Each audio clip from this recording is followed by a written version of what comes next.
दलित आज कहाँ है? समाज में उनकी क्या स्थिति है? दलित उभार की ठेकेदारी किन नेताओं के पास?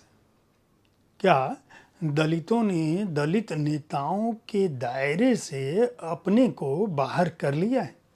आखिर वह क्या वजह है कि दलित अपनी पहचान से जुड़े भी रहना चाहते हैं और उस पहचान से बाहर भी निकलना चाहते हैं? दलित राजनीति स्वतंत्रता के बाद से 2024 के चुनावों के बाद तक कहाँ पहुँची है, कैसे पहुँची है, कौन उनके नायक हैं और कौन प्रतिनायक, आज मैं इसी की चर्चा करूँगा। नमस्कार, आप देख रहे हैं साहित्य तक के बुक कैफे का एक दिन एक किताब कार्यक्रम। मैं हूं जयप्रकाश पांडे और आज जिस पुस्तक के साथ मैं उपस्थित हूं उसका नाम है माया मोदी आजाद, हिंदुत्व के दौर में दलित राजनीति। सुधा पै और सज्जन कुमार इस पुस्तक के रचनाकार हैं। इसके अनुवादक हैं रमाशंकर सिंह। सुधा पै जो है वह दलित अध्ययन में एक विशेषज्ञ के रूप में उनकी पहचान है। मायावती के राजनीतिक उत्थान और दलित परिदृश्य पर उनका काम बहुत व्यापक है, कई पुस्तकें उनकी आ चुकी हैं। सज्जन कुमार भी राजनीतिक विश्लेषक हैं और भारतीय राजनीति के शोधार्थी हैं। वर्तमान में प्रधानमंत्री संग्रहालय एवं पुस्तकालय नई दिल्ली के फेलो हैं। यह पुस्तक दरअसल वर्तमान समय में जो राजनीति है भारत की, उसमें जो दलित राजनीति है उसकी कड़ियाँ बहुत उलझ गई हैं। स्वतंत्रता के पश्चात हमेशा दलित, मुस्लिम, ब्राह्मण इन तीन की तिकड़ी के साथ कांग्रेस अपना प्रभुत्व बनाती रही। इस दौर को कांग्रेस के बड़े नेताओं ने दलितों को अपने पक्ष में रखा बहुत समय तक। उसके बाद कांशीराम के उद्भव के साथ वह क्रम टूटा। उत्तर प्रदेश, बिहार और हिंदी भाषी प्रदेशों में जब इनका उभार हुआ और दलित कांशीराम के साथ चले गए, मायावती ने उसको एक अलग परिदृश्य दिया। लेकिन मायावती ने 1980 से चली आ रही जो बहुजन समाज पार्टी की जो केंद्रीय पहचान थी, धीरे धीरे उसे परिवर्तित करने की कोशिश की। वो बहुजन हिताय से सर्वजन हिताय की तरफ बढ़ने की कोशिश करने लगी और यह दबाव उनके ऊपर संभवतः भारतीय जनता पार्टी का जो हिंदुत्व का उभार था उसके चलते आया। यह पुस्तक दरअसल माया मोदी और आजाद के माध्यम से उस कालखंड को देखने की कोशिश करती है जिसमें एक तरफ मायावती अपनी दलित पहचान, दलित हितैषी की पहचान के साथ साथ अपनी पार्टी को इंद्रधनुषी रंग देने की कोशिश करती हैं। यानी उनकी पार्टी में भी सवर्ण आ सकते हैं, मुसलमान आ सकते हैं और उनको महत्वपूर्ण जगह मिल सकती है। दूसरी तरफ नरेंद्र मोदी जी की अपनी राजनीति है।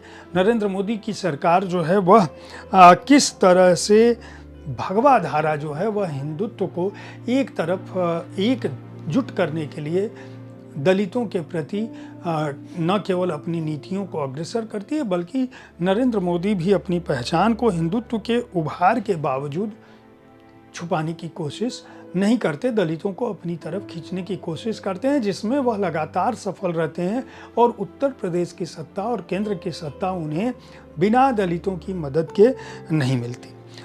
तीसरी तरफ एक नया युवा दलित नेता चंद्रशेखर आजाद के रूप में सामने आता है, जो हिंदुत्व की अवधारणा के बीच चल रहे पल रहे दलितों और बहुजन समाज पार्टी का जो सर्वजन हिताय है, उन दोनों को पिछले 2 दशकों में न केवल चुनौती दे रहा है बल्कि एक अपनी पहचान बनाने की कोशिश कर रहा है। यह पुस्तक यह भी बताती है कि दरअसल मोदी युग ने किस तरह से सभी जातियों और वर्गों को, मुसलमानों को छोड़कर अपने खाके में लाने की कोशिश की। किस तरह से उन्होंने शिक्षित और नौजवान दलितों के एक बड़े वर्ग को और उनकी उपजातियों को अपने पाले में अपने नारों के साथ साथ ले आए।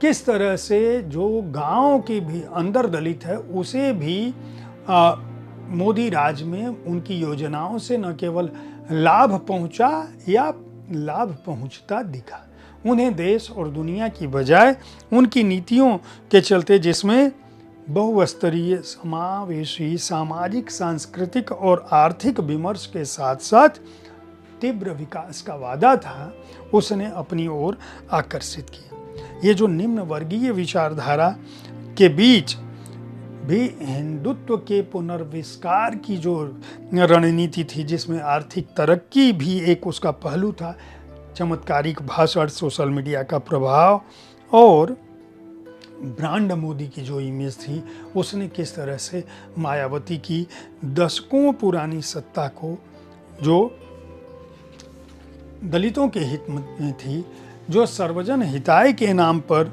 एक तरह से अपनी राह अलग करने की कोशिश कर रही थी, उसको भी अपने पाले में ले आए।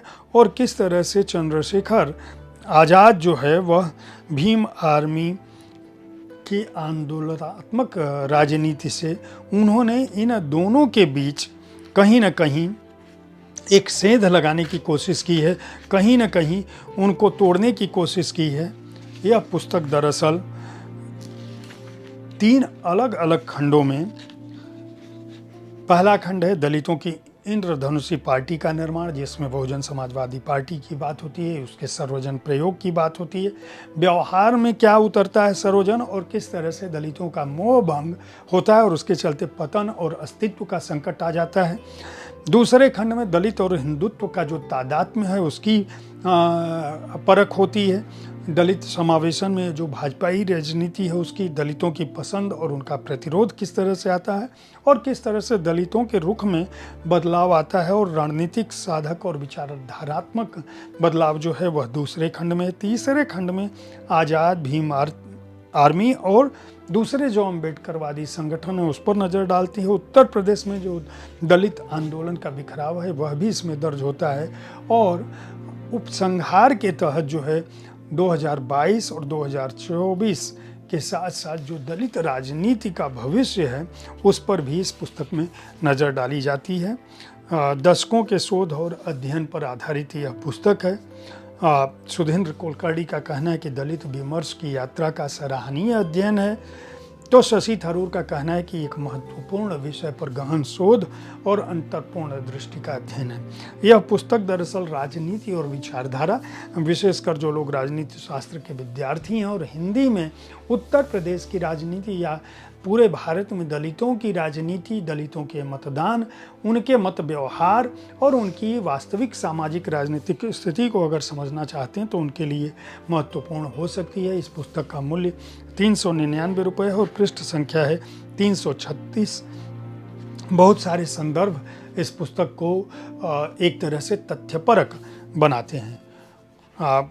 अनुवाद जो है रमाशंकर सिंह का बेहतर है। मैं समझता हूँ कि आप अगर राजनीति शास्त्र के विद्यार्थी हैं तो इस पुस्तक को ज़रूर खरीदें। उम्मीद है साहित्य तक का यह एपिसोड आपको पसंद आया होगा। इस कार्यक्रम में आप किस तरह की पुस्तकों की चर्चा चाहते हैं उसके बारे में अपनी राय से हमें अवश्य अवगत कराएं। हमारी कोशिश होती है कि विविध विधाओं की पुस्तकों के साथ आपके पास मैं हर दिन पहुँचूँ ताकि आप अपनी पसंद की पुस्तक का चुनाव कर सकें। कल ठीक इसी समय ऐसी ही किसी एक कृति के साथ मैं फिर मिलूँगा। देखते रहिए साहित्य तक। धन्यवाद।